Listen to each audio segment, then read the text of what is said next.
전 그 부분에서 울어버렸습니다. 또 울컥하네요. 안녕하세요, 박엄마입니다. 오늘 이야기 나눌 책은 양희은 씨의 그러라 그래입니다. 이 책에는 양희은 씨의 지나온 삶과 노래, 산책하는 얘기, 친구 이야기 등등 되게 일상적인 이야기가 담겨 있어요. 다정한 일상 이야기지만 쉽지 않은 인생 정성껏 잘 살아보라는 애틋한 응원이 담겨 있습니다. 그녀는 책에서 말합니다. 남 눈치 보지 말고 나답게 사세요. 그녀가 70여생을 살며 깨달은 것이죠. 그녀의 이야기로 저 역시 나답게 정성스레 하루하루를 살아보겠다는 생각이 들어요. 그러라 그래는 문장이 짧고 말하듯이 써서 그런지 술술 읽힙니다. 그녀의 다양한 에피소드들을 읽다 보면 인생에 대해 진중하게 생각하는 시간을 가질 수 있습니다. 목차를 간략히 말씀드려 볼게요.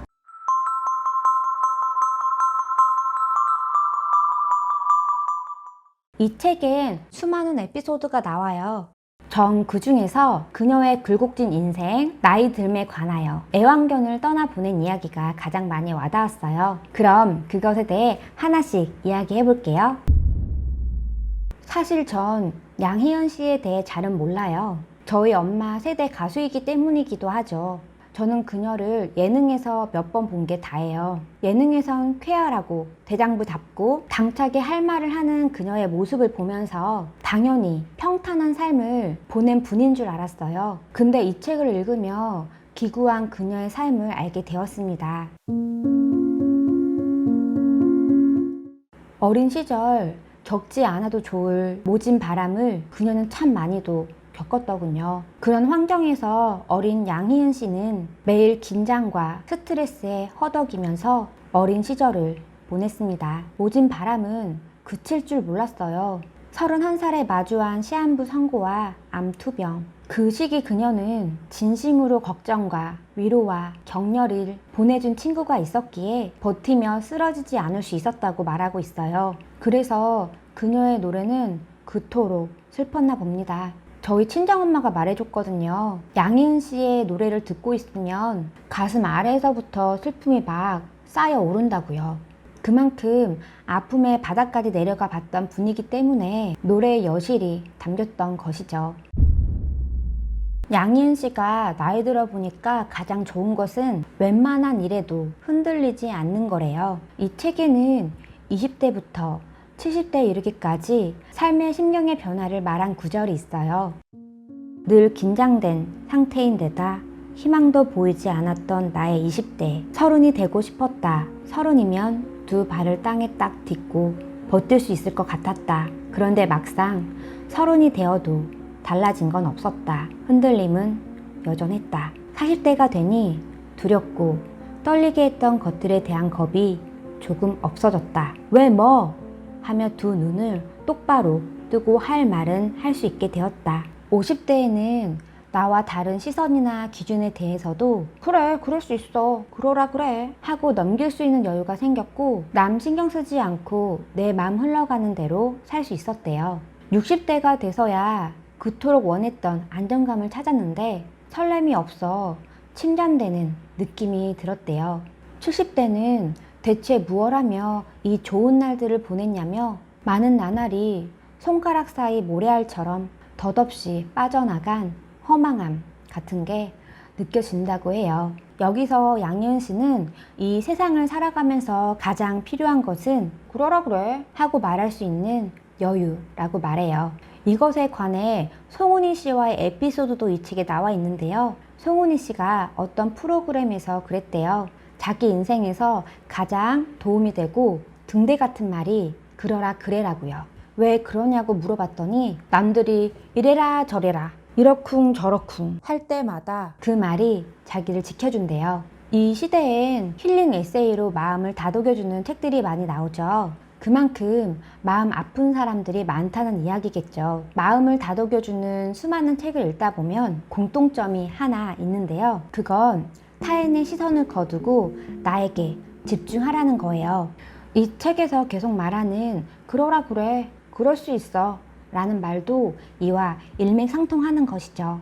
70여생을 살며 타인의 평가에 숱하게 넘어지고 흔들리고 엉망이 됐던 양희은 씨의 삶을 보면서 30대인 저도 나의 들매 있어서 가장 중요한 삶의 자세를 여러 번 곱씹을 수 있었습니다.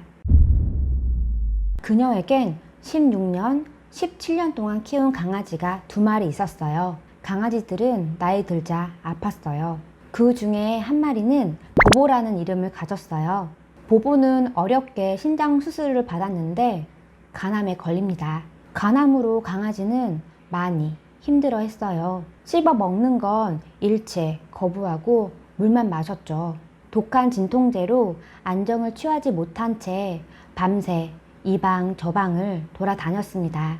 그리고 또 한 마리는 미미인데요. 늙어서 눈이 멀고 귀도 어둡습니다. 허리는 굽고 뒷다리엔 힘이 들어가지 않아 못 썼어요.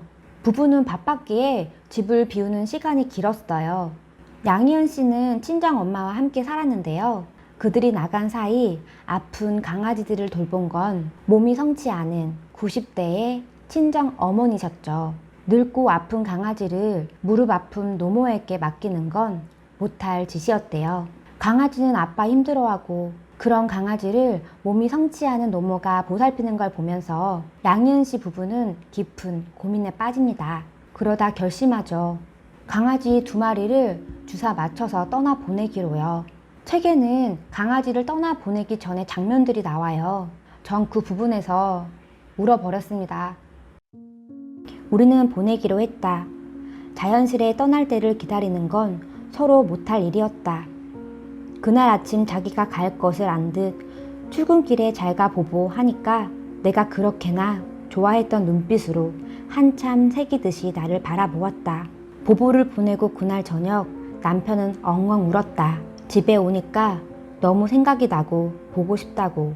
보보를 보낸 후 미미는 몸이 더 안 좋아졌나 봐요. 밥 먹다가도 기절을 할 정도였으니까요. 양희은 씨는 반년 가까이 또 고민합니다. 강아지가 자기 몸도 못 가누고 힘들어하는 모습에 미미 역시 주사 맞춰서 떠나보내기로 한 것이죠. 그렇게 보보가 떠난 13개월 후 미미 역시 떠나보내게 됩니다. 미미를 보내기 전 장면이 있는데요. 역시 감정이입이 되면서 너무 슬펐어요. 떠나보내던 아침 양희은 씨는 미미를 품에 안고 말했어요. 보보 있는 대로 가. 이젠 떠나라. 더 아프지 말고. 그랬더니 미미가 갑자기 애기 울음소리 같은 소리를 내더래요. 한 번도 들어본 적 없는 소리로요. 나도. 전 이 부분에서 울었어요. 아까 방금도 울컥했는데요. 왜 이 부분이 그렇게 마음이 아팠을까 생각을 해보면 그렇게 울었을 강아지의 마음을 생각하니까 마음이 막 미어지더라고요. 긴 세월을 함께 했던 가족 이상의 반려견을 떠나보낸다는 건 이루 말할 수 없이 고통스럽고 슬플 거예요. 몸이 아픈 노모를 위해서기도 했고 하루하루 아파서 허덕거리는 강아지가 안쓰러워서 그랬던 것이기도 하겠죠. 그렇지만 본인의 결정으로 인해 세상과의 이별을 시킨다는 건 이루 말할 수 없는 죄책감과 미안한 마음이 클 것 같아요. 그리고 이 마음이 평생 내내 따라다닐 것 같고요. 얼마나 괴로울까요? 그럼에도 긴 시간 고민하며 결정해야 했던 양희은 씨 부부의 마음은 오죽했을까요? 전 강아지를 키우지 않아서 그 마음을 정확히 알 순 없지만 이 부분을 읽으며 간접적으로나마 느낄 수 있었어요. 전 이 부분이 잊히지 않고 내내 기억날 것 같아요. 이 책을 읽으며 흐뭇했어요. 이 시대에 보고 배울 롤모델이 있다는 게 얼마나 든든하던지요. 양희은 씨도 그렇고 요새 윤여정 씨도 그렇죠. 그저 본인의 하루하루를 인생의 흐름대로 정성스레 살아낸 그녀들이죠.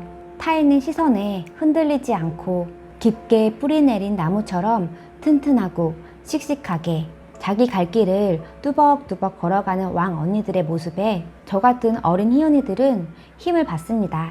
이 책은 달콤하다가도 쌉싸름하고 쓰다가도 구수했습니다. 인간 냄새나는 왕 언니의 인생 이야기는 쉽지 않은 세상을 살아가는 많은 어린 희은이들에게 위로가 될 것입니다. 여러분도 이 책을 통해 왕 언니 양희은 씨의 여정을 따라가며 인생을 곱씹는 시간을 가져보셨으면 좋겠습니다. 저는 다음에 또 좋은 책 들고 찾아뵙겠습니다. 오늘도 우리 엄마들 힘내봐요. 모든 당신을 응원할게요. 보시고 마음에 드셨다면 구독과 좋아요 부탁드릴게요. 구독과 좋아요 꾹꾹 눌러주세요. 우리 다시 만나요.